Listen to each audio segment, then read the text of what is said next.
Let's talk more of this coaching search. And right now, we are in the middle of hot board season. Whether you love them, whether you hate them, you can't log on to Twitter or X without seeing a updated hot board, whether it be the Auburn job, LSU, Florida, whatever it is.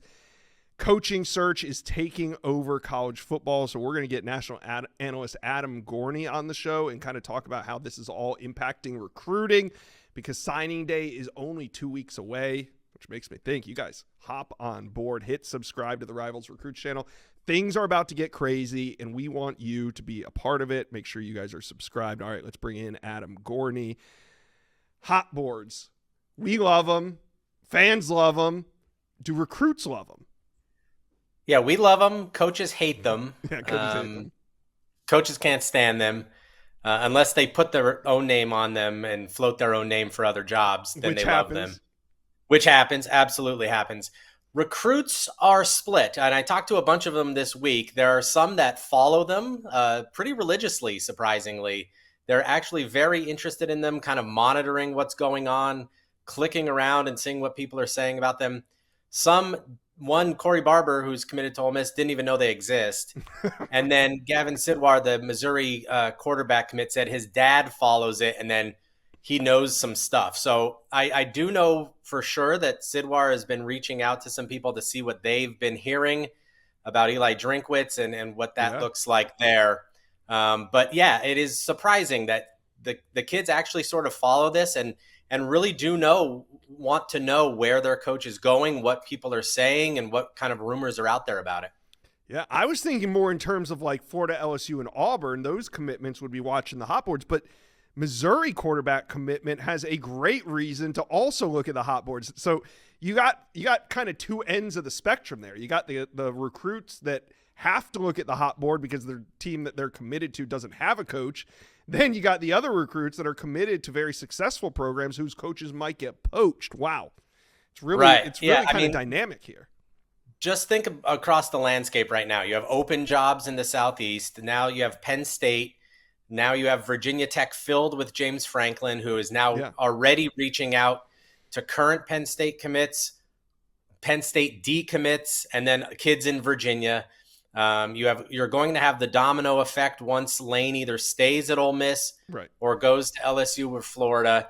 You have UCLA open, whether that's Tosh Lupoi going down there, which has been rumored, whether that's James Madison's coach coming out, whether that's Jed Fish leaving Washington after saying, things. And I talked to Brent Key about this actually yesterday. I said, do you like or hate hot boards and how annoying are they? And he said, I couldn't care less, but there were rumors about him interviewing with Penn State, and there were rumors about him with the Auburn job. And, if you're wanted, you have to come out and prove your loyalty to your school without saying too much to burn every bridge possible.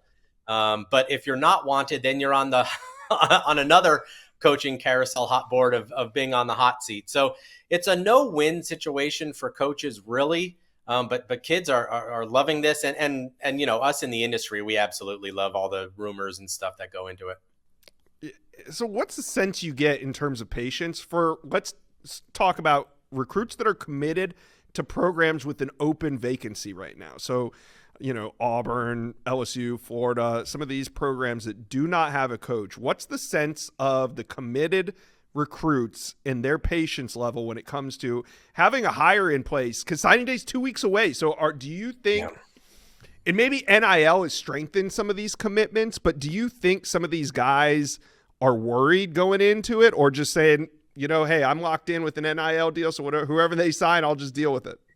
Yeah, I think, they're locked in with that NIL deal, but they're probably shopping that deal for another one at a school with a coach that's firmly in place and staying there, while also being very intrigued about what this weekend after November 29th is going to look like and how fast things are going to move. And that feels like what's happening here. There's going to be a ton of movement all at once, and then kids are going to have to make really snap decisions. And that's sort of why Virginia Tech, James Franklin, met with the board a little bit this morning, and it was a smart move. They were aggressively going after him to get him in place, just so they could kind of get away from this situation of having to wait 2 more weeks to get somebody. Now he can get there. He can get a staff in place. He can recruit guys.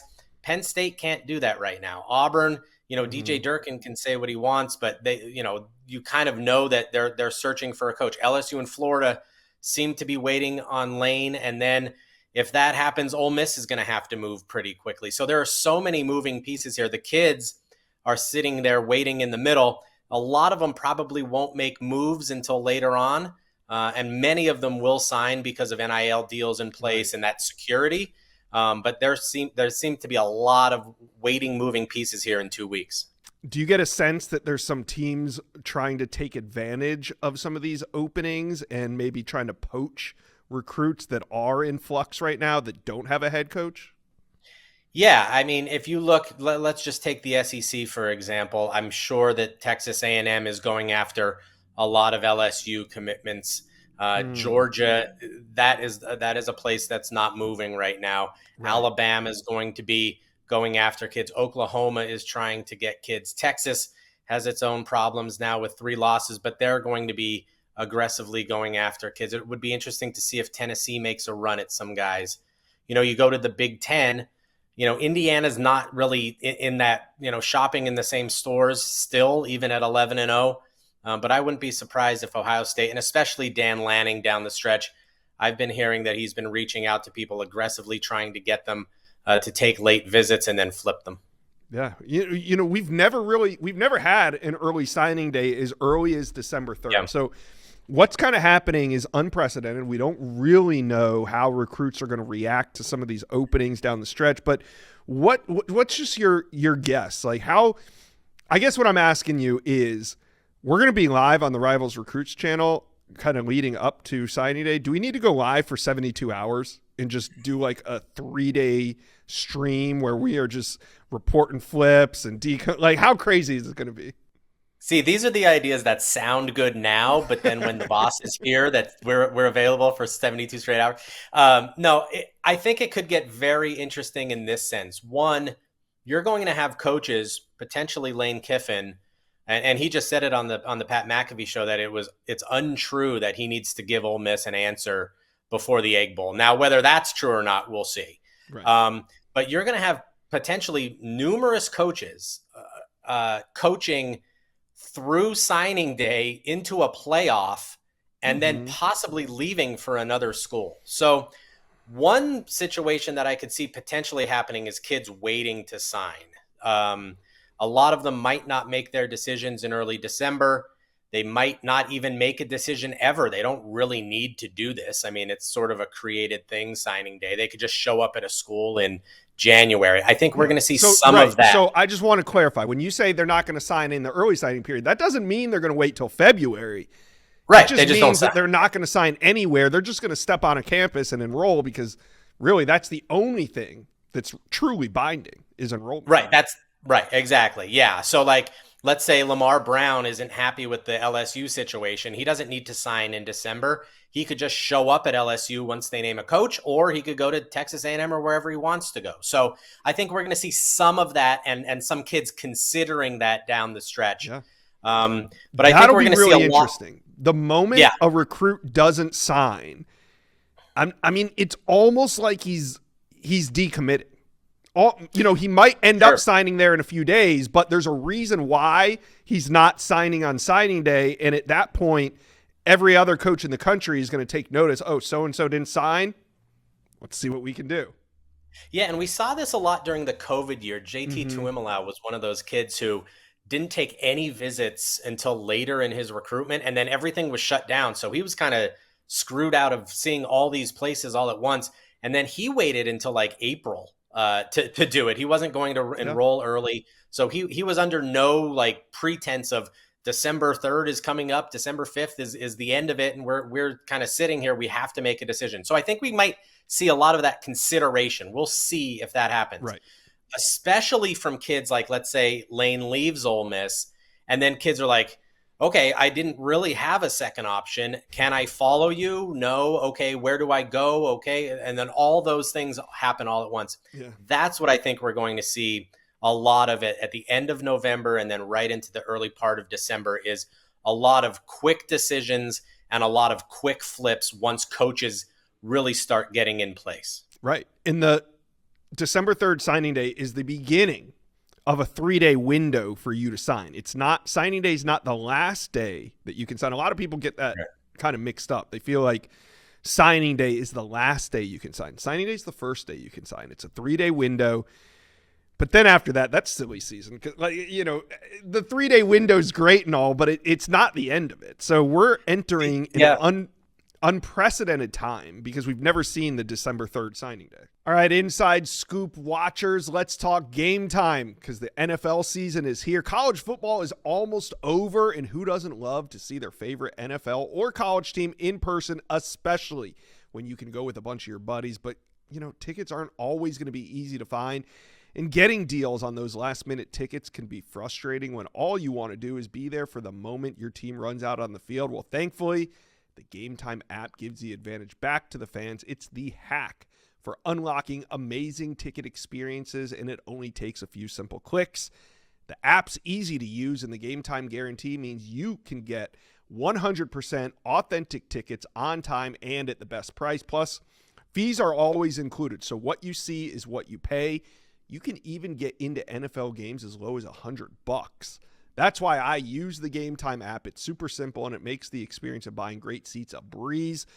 Also, one of the coolest features I've seen is the Game Time lowest price guarantee. It's where Game Time will credit you 100% of the difference to guarantee you are getting the lowest price if you can find cheaper tickets elsewhere. All right, here's what we're going to do. You're going to download the Game Time app, create an account, and use promo code INSIDESCOOP. That's promo code INSIDESCOOP for $20 off your first purchase. Terms apply. Inside Scoop, $20 off Game Time, last-minute tickets, lowest prices guaranteed. Yeah, what I think is super interesting and very bad for some players here is you have this way early signing period, and then you have games into the playoffs, and then coaches could change, and then an early portal window that starts January 2nd, I believe. So I wouldn't be shocked if some of these elite kids that, you know, can kind of wait, see exactly what these coaches do in the portal and say, hey, I'm not being over recruited with 3 other edge rushers that you're taking from other schools. I'm just not going to sign in December, and then I'm going to see how everything plays out into January, and then either show up at a school. I'll still have time after that portal window to probably get to a campus and get going for spring practice. So there could be a lot of scenarios that play out here just because, again, in everyone's infinite wisdom, everything is squeezed into a 1-month window around every single thing that's happening in the sport all at once. So it's going to be a very interesting month. Yeah, and we'll see if this sticks because the last couple of years, the early signing period has been December 15, December 19, the 20th. It kind of falls in mid to late December, which gives time for official visits after the season. It gives time for recruiting after the season.